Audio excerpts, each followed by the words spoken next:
அன்பின் உள்ளங்களை உங்கள் அனைவருக்கும் திருச்சபையின் பிறந்த நாள் நல்வாழ்த்துக்களை தெரிவித்துக் கொள்வதில் மிகவும் மகிழ்ச்சி அடைகிறேன். இன்று பெந்தகோஸ்தே பெருவிழா, திருச்சபை பிறந்த நாள். பரிசுத்த ஆவியானவர் ஆண்டவராகிய இயேசு கிறிஸ்துவின் சீடர்கள் மீது இறங்கி வந்த நாள். இன்று திருச்சபையின் பிறந்த நாள். ஆகவே உங்கள் அனைவருக்கும் திருச்சபையின் பிறந்த நாள் நல்வாழ்த்துக்களை மீண்டுமாக தெரிவித்துக் கொள்வதில் மிகவும் மகிழ்ச்சி அடைகின்றேன். ஆண்டவருடைய நாமத்துல நாம கூடி வருகின்ற வேளையில எல்லா வேளையிலும் நமக்கு ஆசீர் கிடைக்குமா அப்படின்னு பார்த்தால் சமயங்கள்ல நாம வேண்டுகின்ற ஆசீர் நமக்கு கிடைப்பதில்லை. அதற்கான காரணம் என்ன அப்படி என்பதை இன்னைக்கு வாசகம் நமக்கு தெளிவுபடுத்துது.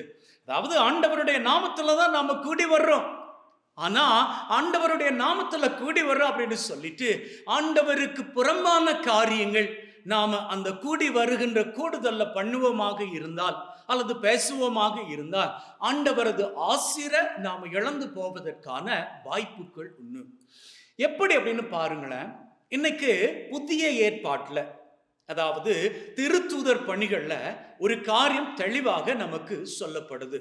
ஆண்டவராகிய இயேசு கிறிஸ்துவினுடைய சீடர்கள், இயேசு கிறிஸ்து ஆண்டவர் இந்த உலகத்தை விட்டு கிளம்பிட்டாரு. அவரு விண்ணகத்துக்கு போய் தகப்பனினுடைய வலது பக்கத்துல உட்கார்ந்து இருக்கிறாரு. இந்த வேளையில சீடர்கள் தனிமையில, பயத்துல என்ன பண்றது அப்படின்னு தெரியாம அவருடைய நாமத்துல கூடி வந்து எந்த ஒரு விரோதமான காரியங்களும் பேசல, யார பத்தியும் தப்பா பேசல, காசிப் பேசல, குறை பேசல, மாறாக ஆண்டவரது நாமத்தை பேசிக்கொண்டு இருந்தாங்க. அவங்க அத்தனை பேரும் அறைக்குள்ள தன்னம் தனிமையில ஒன்னாயிருந்து ஆண்டவரது நாமத்தை மாத்திரம் அவர்கள் போற்றி புகழ்ந்து பாடிக்கொண்டு அந்த நாமத்தை மாத்திரம் பேசிக்கொண்டு இருந்தார்கள்.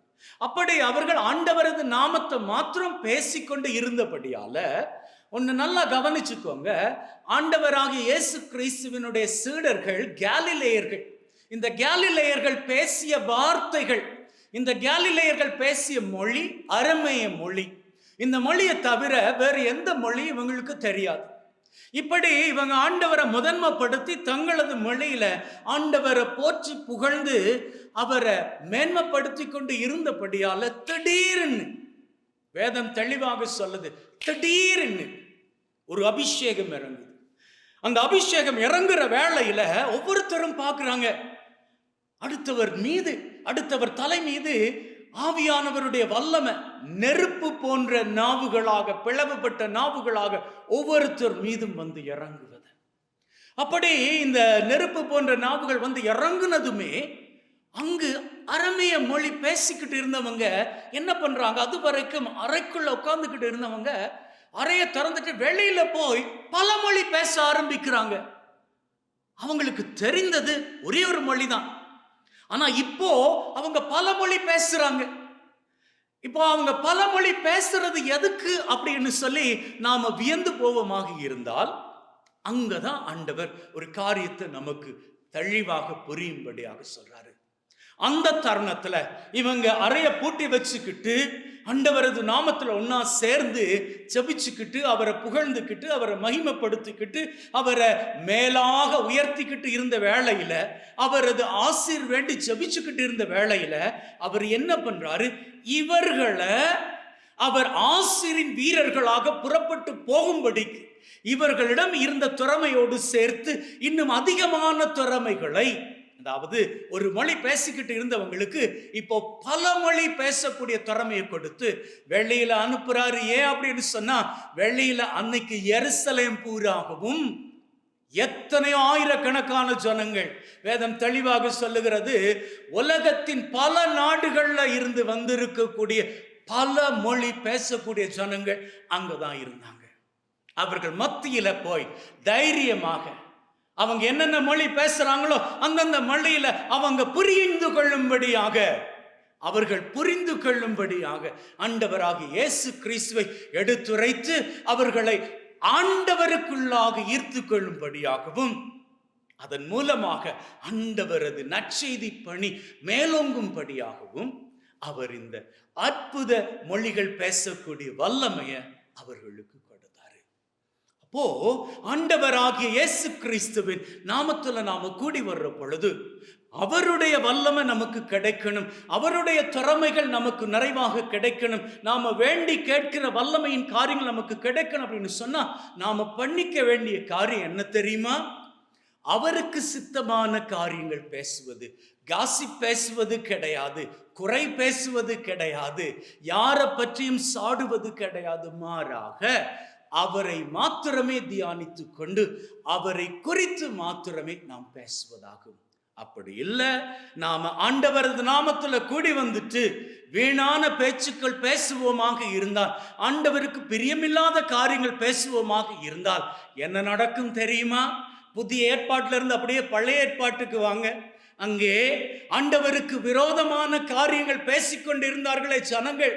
ஆண்டவருக்கு எதிராக போகணும், அவருக்கு எதிராக நாங்க சண்டை போடணும் அப்படின்னு சொல்லிட்டு எல்லாரும் ஒன்னா சேர்ந்து ஒரு பெரிய கோபுரம் கட்டி மேல ஏறி போய் ஆண்டவரை கேள்வி கேட்போம் அப்படின்னு சொல்லிக்கிட்டு அந்த கோபுரத்தின் மீது பயணித்துக் கொண்டிருந்தார்களே, அவர்கள் அத்தனை பேரையும் ஆண்டவர் என்ன பண்ணாரு? தண்டிக்கும் விதமாக அவர்களது பாஷைகளை மாற்றிவிட்டார், அவரது மொழிகளை மாற்றிவிட்டார். அங்கு பல மொழிகள் தான் பேசினார்கள், ஆனா இங்கு பேசப்பட்ட பல மொழிகள் ஆசிரை கொண்டு வந்தது. ஆனா அங்கே பேசப்பட்ட பல மொழிகள் பிளவை கொண்டு வந்தது. அங்கே ஒற்றுமையாக இருந்தவர்கள் விரோதமான காரியங்கள் பேசியபடியால் அவர்கள் அத்தனை பேரும் பிளவுண்டு போனார்கள். அன்பின் உள்ளங்களே, நம்முடைய வாழ்க்கையில நாம ஆசிரை பெற்றுக்கொள்ளணும் அப்படின்னு சொன்னா, ஆண்டவர் நமக்கு தரக்கூடிய நன்மையின் காரியங்களை பெற்றுக்கொள்ளணும் அப்படின்னு சொன்னா, ஆண்டவரது நாமத்துல நாம வருகிற பொழுது குறை பேசாமல், தீமையின் காரியங்களை பேசாமல், நன்மையின் காரியங்களை, ஆண்டவருக்கு இஷ்டமான காரியங்களை மாத்திரம் பேசிக்கொள்வோம். அது சர்ச்சாக இருக்கட்டும், அல்லது நாம போகக்கூடிய பிரேயர் மீட்டிங்காக இருக்கட்டும், அல்லது நாம இந்த பக்தி சபையாக ஒன்று கூடுகின்ற தருணங்களாக இருக்கட்டும். அங்க போறோமா, நாம பேசக்கூடிய வார்த்தைகள் நன்மையின் வார்த்தைகளாக இருக்கட்டும். Let's not gossip, rather let's gospel, let's speak the gospel, let's not gossip. நாம மற்றவங்களை பத்தி காசிப் பேச வேண்டாம், மாறாக நாம் காஸ்பல் பேசுவோம், நற்செய்தி பேசுவோம்.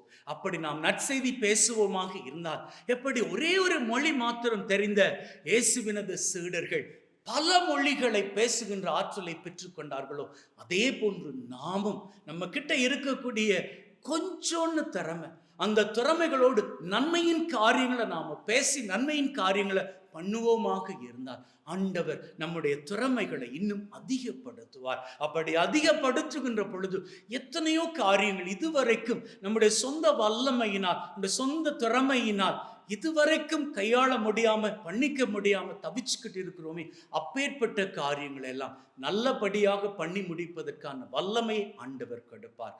இன்னும் ஆழமாக சொல்ல போனால், நாம் காசிப் பேசாமல் காஸ்பல் பேசுவோமாக, அதாவது யாரை பற்றியும் குறை பேசாமல் நற்செய்தி பேசுவோமாக இருந்தால், இயேசுவின் சீடர்களை போன்று நாம் நற்செய்தி பேசுவோமாக இருந்தால், நல்ல வார்த்தைகளை அடுத்தவர்கள் மீது பேசுவோமாக இருந்தால், நாம் சந்திக்கிறவர்களை பார்த்து தீமையின் வார்த்தைகளை அல்ல, சாபத்தின் வார்த்தைகளை அல்ல, குறையான வார்த்தைகளை அல்ல, நிறைவான வார்த்தைகளை நாம் பேசுகிற வார்த்தைகள் அவர்களது முகத்தில் மகிழ்வை கொடுப்பதாக இருக்குமாக இருந்தால், அவரு நம்முடைய வாழ்க்கையில இதுவரைக்கும் கைகூடி வராமல் இருக்கிறது எத்தனையோ காரியங்கள், உடம்புல இருக்கிற வியாதி இதுவரைக்கும் சுகமடையல இல்லையா, அந்த வியாதியை நம்ம கிட்ட இருந்து எடுத்து விடுவார்.